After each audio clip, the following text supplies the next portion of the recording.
بسم الله الرحمن الرحيم halkan waxaan ku bilaabinaa ku duubaynaa jahla ilaha ka tegina diinteena waxaan ilaaday waxaa dunidan weyn loo alkumay dayin caabudaye waxaa deyrka sare looga dhigay dayin caabudaye waxaa dirintan loo fidiyey waa dayin caabudaay waxaa roobka loo soo diraa dayin caabudaye waxaa roobka loo soo diraa dayin caabudaye waxaa dooga loo soo baxshaa dayin caabudaye waxaa dalaga loo beerayaa dayin caabudaay dunyada waxaa loo camiray dayin caabudaye dunyada waxaa loo camiray dayin caabudaye dadka oo dhan waxaa loo khalqaaday dayin caabudaye dareen waxaanu leenahayba waa dayin caabudaay dad waxaanu nahay waa inaan diin ku dhaqanaye dad waxaanu nahay waa inaan dayin maqalaye dad waxaanu nahay waa inaan samahadonaye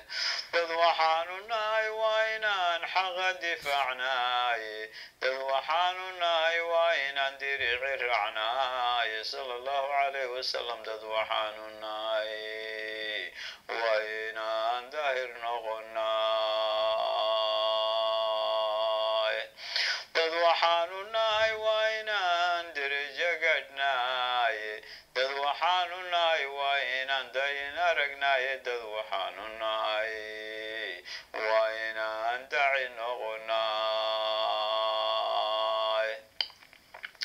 dad waxaanu nahay waa inaan diinta fidinaye dad waxaanu nahay waa inaan khayrka dalabnaye dad waxaanu nahay waa inaan samahadonaay dad waxaanu nahay waa inaan dowlad noqonaye ha ka tegina diintinu waa dayin hadalkiisa ha ka tegina diintinu waa dacda ilaay ha ka tegina diintinu waa dunida xerkeede ha ka tegina diintinu waa dawaqaaliyahe ha ka tegina diintinu waa dogsin iyo roobe ha ka tegina diintinu waa deqila qoraaye ha ka tegina diintinu waa derka cadowgeene ha ka tegina diintinu waa raaxo dayinaahe dumarkiiyo caruurta u dhigo ugu dadal beesha dadka oo dhan wuu u baahan yahay dunida jooga ee dardargeliya oo faafiyo dunida gaadhsiiya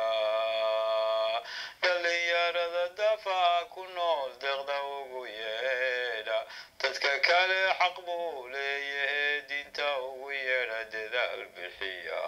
oo wada jiro dunida gaadhsiiya dadaal bixiya oo wada jiro dunida gaadhsiiya